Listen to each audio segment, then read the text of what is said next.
Интервјуа, анализи, жешки теми. Политички магазин Пулт на Радио Слободна Македонија со Славица Арсова. Пулт на Радио Слободна Македонија. Јас сум Славица Арсова, со вас и овој пат ги анализираме актуелните дневно политички случувања во земјата. Навистина е тешко овој пат да се направи анализа, бидејќи во секој момент се случуваат нови настани, се зависи од одлучувањето на Државната изборна комисија, граѓаните реагираат на нивното работење, се поништува ли изборната волја искажана на гласањето на 11 декември. Ова ќе бидат моите теми за анализа со мојот гостин, историчар и политички аналитичар Никола Србов. Останете на оваа фреквенција, почнуваме по музичкиот вовед. Ја слушате политичката емисија Пулт на Радио Слободна Македонија со Славица Арсова. Почитувани слушатели, како што најавив, овој пат во Пулт анализирам со политичкиот аналитичар и историчар Никола Србов. Добро вечер, односно добар ден. Потенцирам дека оваа емисија, овој разговор го водиме во четврток во 22 часот, 2 часа пред полноќ, односно пред законскиот рок на ДИК да ја донесе одлуката за прегласување или за потврдување на изборните резултати од изборите на 11 декември. Ајде најпрво, Србов, кои се твоите очекувања? Сметаш ли дека членовите на Државната изборна комисија, како што веќе може да се насети во текот на оваа вечер, ќе погазат изборната волја на граѓаните? Добро вечер, односно добар ден, Цаци. Ова што се случува во Државната изборна комисија, не само што е газење на изборната волја, туку е поттикнување на револт кај граѓаните на Република Македонија. Во толку затегната атмосфера во која се најде Македонија после изборите, благодарение на резултатот кој го видовме на овие парламентарни избори, ова сега што го прави ДИК по нечи налог и членовите во ДИК кои се делегирани од страна на Социјалдемократскиот сојуз, не само што ја газат волјата на народот, туку ги креваат тензиите до степен на зовривање и народот да се излее на улици, да се излее на улица. Веќе гледаме дека луѓе се присутни пред Државната изборна комисија, дека се собираат на протест, дека не се согласуваат со ваквото одолговлекување и фалсификување на резултатот. Значи, се мерат до последно гласовите, само за да се направи некаков фалсификат, да се смени бројката на пратеници во парламентот, која мнозинство сега на изборите ја доби ВМРО-ДПМН, која е легитимен победник на овие избори, и кој ВМРО-ДПМН која треба да состави идната влада на Република Македонија. Сега постфестум гледаме како се урива волјата и како се менуваат на фабрикуван начин резултатите од овие избори на кои граѓаните го дадоа својот глас. Успеавте ли вие во текот на овие часови следење на работата на Државната изборна комисија да согледате вистински аргументи во она што го презентира во своите представки представниците на БЕСА и она што го презентира представниците на СДСМ? Бидејќи за мене мојот впечаток ќе го споделам пред да продолжите, ова беше еден невиден преседан, затоа што ние повикувавме сведоци. Членовите на Државната изборна комисија си дозволија да вршат вештачење на потписи, графолошко вештачење. Луѓе студираат и докторираат за да го вршат ова. Им е потребно исклучително подолго време за да утврдат дали нешто е така или не. Сослушува луѓе како да е тоа некаква судница, а не работа. Им се заканува. Членовите од Социјалдемократскиот сојуз кои ги носеа приговорите, му се закануваа на председателот на Општинската изборна комисија, кој беше од некој мислам дека од селото околу кој гравитираат околу Арачинол. Ова што се представките, приговорите што се дадени до ДИК, не да се смешни, ова се нема случајно во нашата историја. Значи, не ни треба правник да ни објасни дека ова е нешто невалидно и смешно, туку секој човек може да увиди. На крајот, ова што беше со жената, даваат приговор, бидејќи женава која ја донесоа да ја сослушуваат, самата она го кршела законот и се обидувала да гласа 2 пати. Наместо жената да одговара кривично за тоа што се обидела да го направи, тие ја ставаат на коцка волјата на милиони кусур илјади граѓани кои скочија да го дадат својот глас на овие избори. Не само што се смешни приговорите, и овој циркус што се случува може да доведе до огромен револт и изливање на истиот. Можев да слушнам како најпрво уште изутрината во текот на денот. Беше впечатлива изјавата на членот на Државната изборна комисија од СДСМ, господинот Милев, кој вели каде во законот стои дека ние треба да одлучуваме врз основа на докази. Тоа беше првата навистина интересна, условно кажано, изјава која слушна. И да не се држеле толку строго до деловникот, кажа. А сега пред да излезам, господјата Дума, народот се слушаше, кој е собран надвор, викаше лопови, лопови. Се слушаше внатре, алудирајќи на членовите од Социјалдемократскиот сојуз кои се во Државната изборна комисија, господјата се осуди пред камери да кажа на кого бе вие лопови, вие сте лопови. Тоа му го кажа на народот кој е собран пред Државната изборна комисија, пред зградата која е собран. Така тие луѓе така гледаат на народот, бидејќи таа не знае тамо кој се е собран. Тамо не се собрани само членови симпатизери на ВМРО ДПМН. Бидејќи за ВМРО ДПМН не гласаат само нивните членови. Последна информација која имаме дека се работи за спонтан собир кој што е организиран преку одредена социјална мрежа. Така да? Тоа беше последната информација која што имам. Значи собирот нема ни организатор, немаше ни некоја, не знам, посебна најава. Не видовме повик од ВМРО ДПМН. Немаше повик од ВМРО ДПМН. Тоа беше по социјалните мрежи се пишуваше и почна луѓето да се собираат. Барем тој дел го следев. Но господјата Дума не знае тие надвор дали со ВМРО ДПМН или не со ВМРО ДПМН. Тој е народ. Тие се граѓани на Република Македонија која господјата се осудува да ги нарекува лопови. Тие биле лопови, а господјата Дума била честната, бидејќи нели така ги нарекува, која се обидува да ја украде волјата на народот. Тоа е недозволиво. Ајде, не можеме ние да претпоставиме што се ќе се случува во текот на ноќта, но генерално сметате ли дека е можно да дојде до излевање на незадоволството на граѓаните на улица со оглед на тоа што гледаме прво колкав беше интересот во текот на целиот ден за следење на седницата на Државната изборна комисија. Многу е апсурдно кога од Социјалдемократскиот сојуз велат чекате редовно секогаш имало приговори, секогаш се одлучувало за приговори. Никогаш на ваков начин не зависел изборниот резултат од одлучувањето по приговори. Многу ми наслушнавме од ВМРО ДПМН како во изминатите 2 дена посочија дека со оглед на тоа што немало неправилности, не биле забележани ни од МВР, ни од наблюдувачи, ни од членови на избирачки одбори, сите записници биле потпишани без забелешка, очигледно дека се работи за некаков постизборен инженеринг на гласовите. Можно ли е да дојде до излевање на незадоволството од едно такво однесување? Можно е да дојде, јас не сакам да дојде до тоа. Бидејќи тоа може да доведе до меѓусебен судир на улица. Јас лично не сакам да дојде до такво нешто и тоа го зборевме изминатиот период, бидејќи се создава гнев кај народот, го зборевме само да не дојде до такво нешто, но очигледно дека е можно да дојде до такво нешто. Ви наликува ли сето ова на постизборен инженеринг, како што обвинија некои од членовите и наблюдувачите од избирачките места? На сите им наликува веќе. Како што кажа ви преска, не треба некој човек да е експерт по не знам што за да свати, за да забележи дека сето ова е креирано. Како што беше креирана на предизборната кампања, ке албанското гласачко тело, така сега се креира и овој момент. Да се дојде во некаква пата ситуација или да се сврти скроз резултатот во однос на пратениците. Јас навистина ќе видиме вечерва што ќе се случува, народот е гневен, но се надевам дека Државната изборна комисија нема да дозволи со незините несмасни одлуки кои ги носи од политичко-партиски побуди одредени членови кои се таму седнати, се надевам дека нема да направи нешто за да тоа се рефлектира по улиците на главниот град на Република Македонија во Скопје. Бидејќи тоа ќе биде голема одговорност за тие луѓе кои седат таму и кои цел ден ги гледаме како како веќе да ги наречам, не знам, несмасни, значи несфатливи приговори го кочат целиот процес. И не само збор само за чисто за одлуката каква ќе биде. Самиот момент што вие народот го држите толку време во тензија. Значи тоа се гледавме како се дебатира на долго и на широко. Се станува се зборува за ливчиња, за пенкалца, за некои банални работи. Вие држите тензија во општеството. И таа тензија е многу опасна. Може да се излее надвор, како што веќе кажав.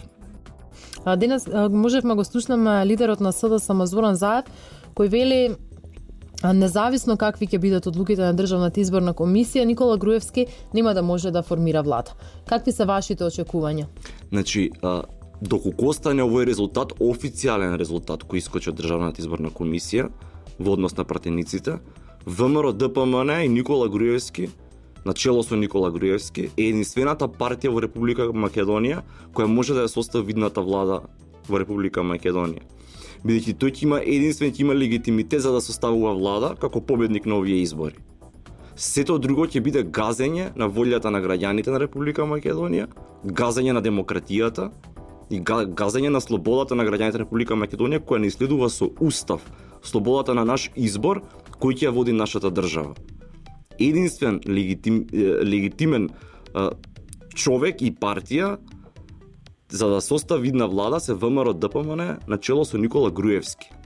А таков став тоталитаристички како што носи Зоран Заев и неговото потесно раководство, где јас верувам дека во СДСМ не се сите луѓе не се согласуваат со тоа, таков тоталитаристички став можеме да гледаме само во некои комунистички држави и во бившите комунистички држави такви ставови имаш. Јас ќе владеам и никој друг. Тоа не смее да се случува во 2016 година во Република Македонија која се наоѓа на европскиот континент и која претендира да влезе во Европската унија и во НАТО. Но од друга страна, признавањето на овој изборен резултат треба да значи повлекување на Заев од политиката и од градоначалничката и од лидерската позиција. Можно ли е тој да остане на тоа ветување, имајќи ја во предвид реториката која гледаме од неделата до денес? Веќе кажав и претходно, Зоран Заев не ги признаваше изборите претходно кога беше со не знам колку 20 разлика во пратеници. Сега па уште помалку па оставка си даде. На човекот неговиот живот, неговата кариера се му зависи од ова. И сега тој неговиот живот бидејќи му висат над глава кривични пријави кои може да бидат судски процесирани. Значи неговата слобода за тоа што го правил криминал, ја поистоветува со судбината на еден цел народ. Значи тој човек нас не држи како заложници.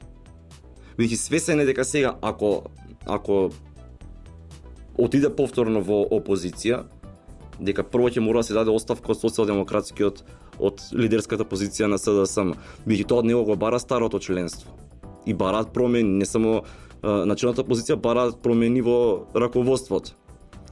Градоначалник на Струмица веќе тешко дека ќе биде и него му преостанува само пратеничката позиција која ја доби, но таа го штити тамо не знам доколку беше до 3, 4, 5 години кривично дело. А неговите кривични дела се многу поголеми. И ке него се работи за живот или смрт во вака фигуративно кажано. Но поентата е, страшното е што не држи како заложници 2 милиони народ за неговата кариера и за неговата иднина заради тоа што правил криминал. Каков и да биде моменталниот развој на настаните, едно е сигурно дека пред Македонија предстои еден исклучително турбулентен и исклучително тензичен на политички план период кој што несумнено ќе влија и на економските текови и на целокупното живење во земјата, иако многумина очекува целата таа тензија која повеќе од 2 години трае во Република Македонија да исчезне со денот на изборите. Очигледно е дека тоа нема да биде така. Дали може да се очекува дека со ваква поставеност на мандатите и со ваква поставеност на опозицијската СДСМ, која очигледно нема да го признава повторно изборниот резултат, можеме да имаме една политичка стабилност во земјата доколку ВМРО ДПМН го добие и доколку ВМРО ДПМН го добие мандат. Доколку ВМРО ДПМН состави влада, ќе има смалување на тензиите и ќе се влезе во процес на стабилизирање на државата. Но тоа не значи дека тензиите ќе исчезнат преку ноќ и дека целата криза ќе прекине преку ноќ. Потоа не очекуваат следни локални избори. Значи Социјалдемократскиот сојуз, уште од претходно го имам тоа говорено, ќе се обидуваат кризата да ја држат и ваквата ситуација да ја држат до локалните избори. Дека тие сега се во мај месец. Но, откако ќе се состави влада, ако ВМРО ДПМН ќе состави влада, веќе влегуваме во еден друг процес. Страстите ќе се смират, а социјалдемократите ќе немаат доволно немаме се, знаете, ова се и звучи на шпекулации, бидејќи немаме црно на бело, но ќе немаат истата енергија и истите средства кои ги користеа за купување на гласови и кои даваа ветувања ке албанците, од кои ги добија гласовите, ќе ги немаат истите средства, истата енергија за време на локалните избори. И тие се свесни за тоа. Значи сега се во ситуација или да не биде, сега доаѓаме на власт, или толку од нас нема ништо. Бидејќи повторно толкава над 70.000 гласови од албанците повторно СДСМ не добиваат. Овие гласови ги добија со пари и со ветување на големи за затварање на големи прашања во Република Македонија. Како двојазичноста? За национални прашања. Затварање на прашањето со името, двојазичноста, децентрализација на општините како политипни општини, децентрализација на Министерството за внатрешни работи, децентрализација на Министерството за финансии. Многу поедноставно кажам, еден вид на кантонизација. Кантонизација. Тоа е кантонизација со тоа што во програмата стои, и тоа веќе го повторувавме милион пати, стои дека одделни општини можат меѓусебно да се здружуваат и да прават еден тип на региони. Тоа е веќе составување на кантони, значи неколку 5-6 општини можат албански кои ќе бидат да се состават и да се направат свој кантон кој ќе има свој подустав, да кажеме, свое раководство, еден тип на влада и со текот на времето ќе може да се оддели од Република Македонија. Наредните локални избори, Социјалдемократскиот сојуз, бидејќи нема како што кажа да ги има средствата и финансиите за да ги добие овие гласови над 70.000, ниту пак има моќ да ги дава тие ветувања, бидејќи нема да биде на власт, ќе се обиде со потегот да кандидира албанци по националност во Куманово, каде што имаме македонец градоначалник и уште неколку помали општини кои припаѓаат во Западна Македонија, сега да не ги броиме, но малку навлекуваат во централна зона Македонија, каде што има муслиманско население. Тие општини имаше обити за време на територијалната поделба, буквално се изврши асимилација врз тие луѓе. Таму има турци, има македонци, муслимани, така натаму. И во тие општини ќе понудат, јас мислам, нека градоначалници албанци, за да успеат на некој начин да ги добијат повторно овие гласови, но не верувам, бидејќи кај нив сега станува и во партијата, и кај нивниот лидер се работи за или да не биде, или да не биде. Колку е можно тие да инсистираат и со значителна поддршка од меѓународната заедница да добијат широка влада? Па меѓународната заедница најмногу ги одговара всушност широка влада. Бидејќи кога ќе направите вие широка влада, тие сметаат дека во широка влада се вклучени сите граѓани на државата и дека таа широка влада, во наводници, ќе има легитимитет да решава крупни прашања. Како што се двојазичност, пред сега тука зборувам за името, затварање на спорот со името.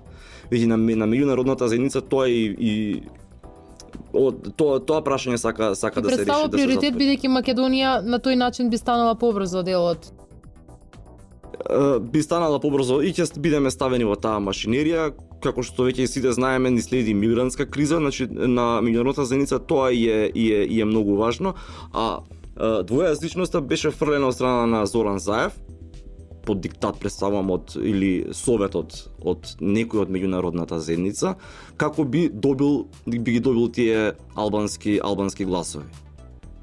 И тој е спремен тоа да го спроведе во Република Македонија. Дали широката влада би била опција, велите? Не, бидејќи 2001 година имавме широка влада и знаеме какви одлуки се донесоа. Во 2001 година имавме таква влада, дека би била штетна за Македонија. Се скрои рамковниот договор, значи секогаш се оди кон таа варијанта дека широката влада има легитимитет да решава такви крупни прашања за државата. Господине Србов, ви благодарам за оваа анализа за Пулт на Радио Слободна Македонија. Ви благодарам и на вас. Ја слушате политичката емисија Пулт на Радио Слободна Македонија со Славица Арсова. Ја слушате политичката емисија Пулт на Радио Слободна Македонија со Славица Арсова. Во Пулт на Радио Слободна Македонија денеска го слушавте историчарот и политички аналитичар Никола Србов. Се надевам дека уживавте во оваа анализа која што имавме денеска на брановите на Радио Слободна Македонија. Јас сум Славица Арсова, уредник и водител на Пулт на Радио Слободна Македонија во продукција на Трговското радиодифузно друштво Радио Слободна Македонија. Пријатно. Интервјуа, анализи, жешки теми. Политички магазин Пулт на Радио Слободна Македонија со Славица Арсова.